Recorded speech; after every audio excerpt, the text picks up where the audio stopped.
when able to present what you actually presented today. Eric Others Asumeni Asante You see, wins the most everybody outstanding teacher. was able to provide what he or she has been able to do. I like this part. I like this part. I'll let you continue, but I want to enjoy this part of you waving. And is it that you were expecting to win? Of course, yeah. To have the two great teachers who have really brought light and some kind of smile to the faces of all Adventists, especially teachers in that field. So today I have in the building Mr. Eric Asumeni Asante. I hope he rings a bell, right? Mr. Asante? Yes, madam. Welcome. Thank you, Akusia. How are you doing? By God's grace and your prayers, we are making it better. Making it better. Yes. All right, so I think seeing him reminds you of something that happened a couple of weeks back. Yes, he won the overall best teacher for Ghana. It's not easy getting that award. We are going to learn one or two things about him, growing up and all that. There is more. Just don't get up to become Ghana's most outstanding teacher. Yes, and our second runner-up is Madam Sandra Osei.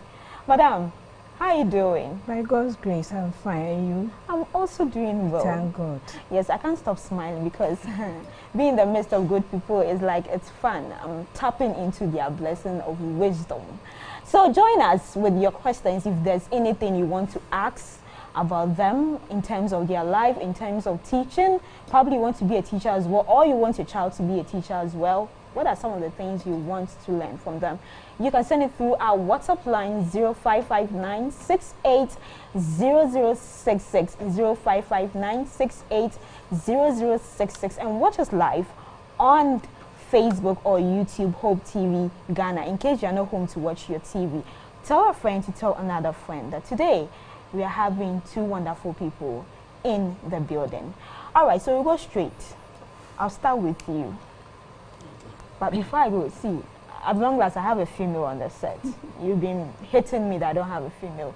Praise me today that I have a female on set. Mr. Asumeni. Yes, Akusia. I know you just didn't wake up one morning and was like, I want to be a teacher. What was your dream when you were a kid? Okay, thank you very much. I was born and grew in a village or a small town called Epiansi. I had my basic school. Epiansi is located where? In the eastern region, that's Bremenhof district, near Nkoko. I had my basic education at Epiansi SD and had my secondary education at St. Michael's Senior Secondary School, situated at Ekwasi. So being in, it's not like the Infantipim and the Pope. See, going to Infantipim doesn't guarantee anything. Yes, it was one stream, like a single block, something, only one block for two courses, general agric and general arts. So I did agric science. So in mine, I was thinking of becoming a horticulturist.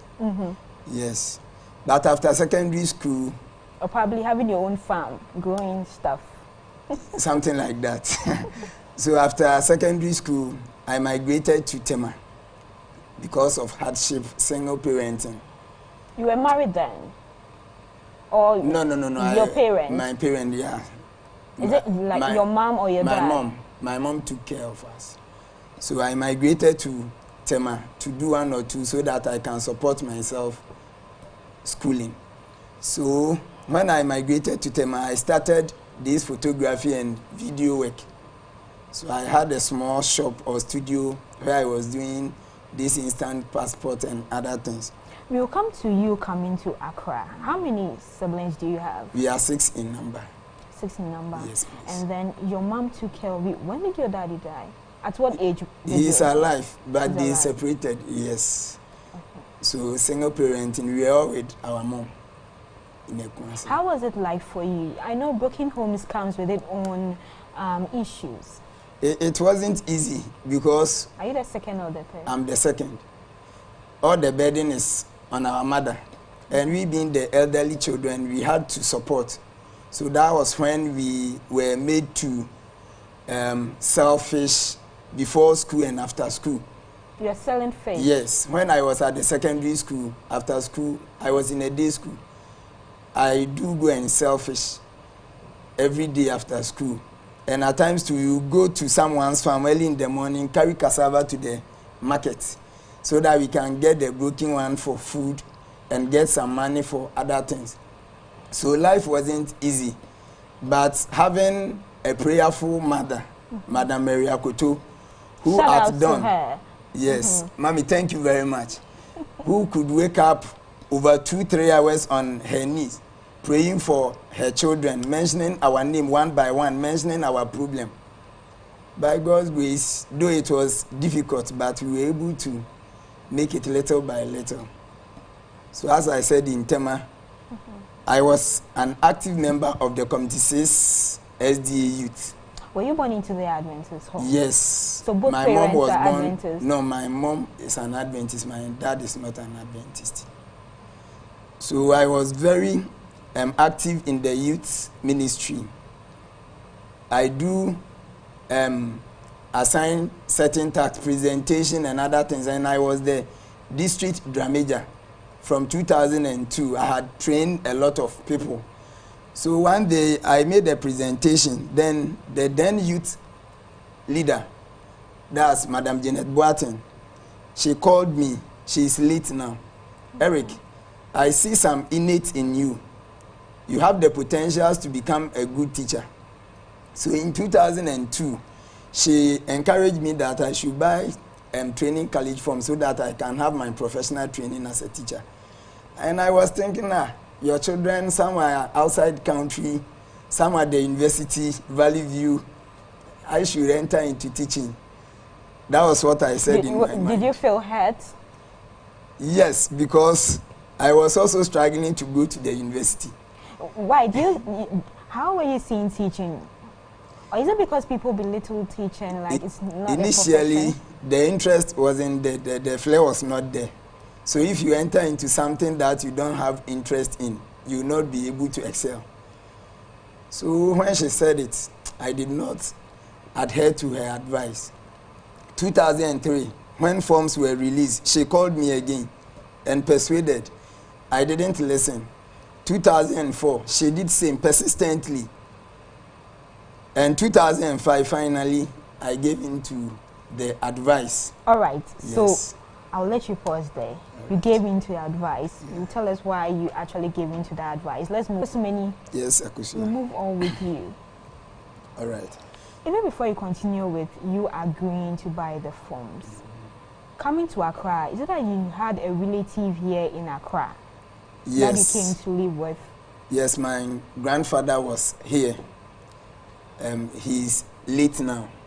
So my senior brother was with him. He was the owner of Tema Big Base restaurant. So my senior brother, the one I come directly after, was working in that at that restaurant. So he was able to put up a communication center.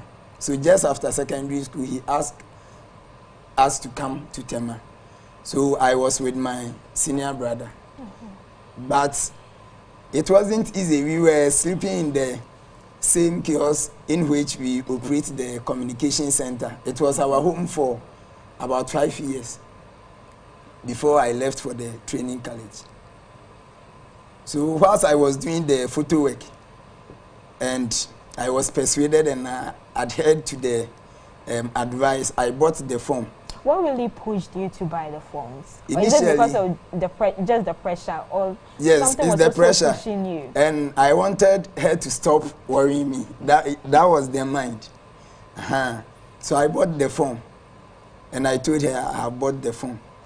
And by God's grace, I had a contract to shoot someone's wedding video. They were from Italy, and they gave me money more than what I even charged. Hence, I got money to pay my admission. And the woman supported me with a lot of provision for the first semester. Yeah. So when I started the training at the Asokori SDA Training College, I saw the interest. That's when I realized I am at the correct place. So at the end of the first semester, I went back to Tema and I said, Madam Ubuni.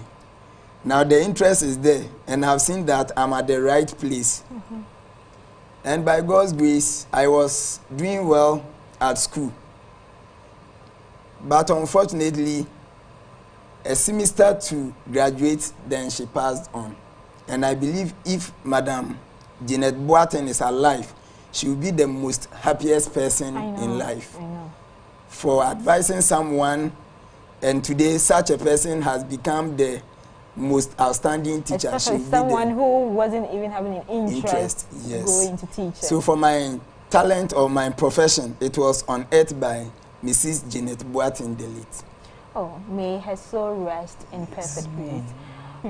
Mr. Asumeni. Yes, madam. Let's move on with you. Okay.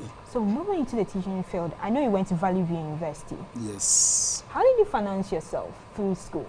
Because I know Valley View, the fees alone. Yes. After Asokore, I went to Winneba.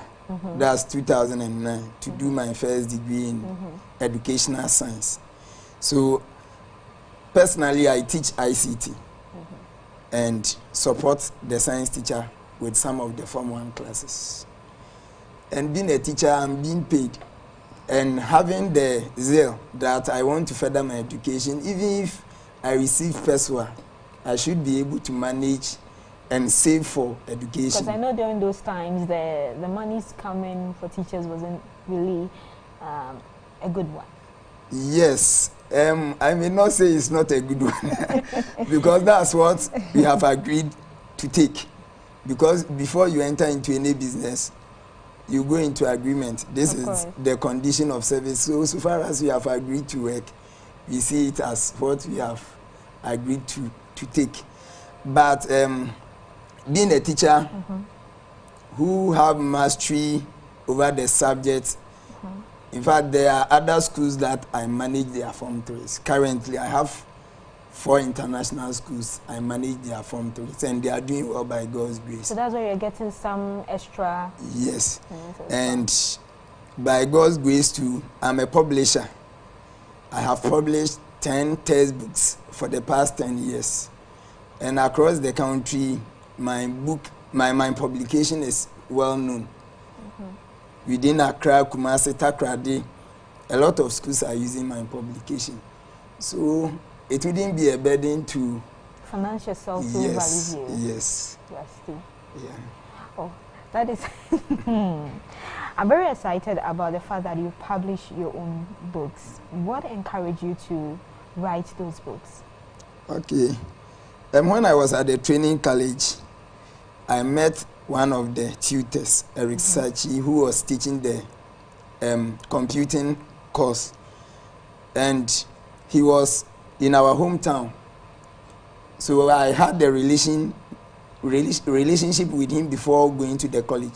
So after school, I do visit him and do 1 or 2 things for him. So upon doing that, he decided to give back to me by giving me more tuition on the IT. So when I went back to Tema after graduation, I started learning a lot of things on my own. So at Winneba, I was more interested in the IT. So doing a whole lot of research, pursuing online courses.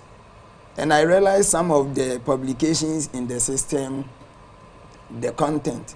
So I decided to do 1 or 2 things. So in 2010, my first publication was out. It was a single book. I treated most of the important topics and I added a number of questions. What's the name of the book? Best time publication. So when I was done with the printing, targeting a particular year group, later they said these people are not going to write the ICT as examinable subject. So I had to pack the books down for another year. So when I'm moving around... Did it discourage you? It did not, though it was hard because the letter that I had is locked somewhere. So when I am moving around the school to teach, I'll give them, this is my publication, you use as a supplementary material. So when we entered the new academic year, you'll be there, then the school will call, we need 400 copies. Within short time, I was short of books.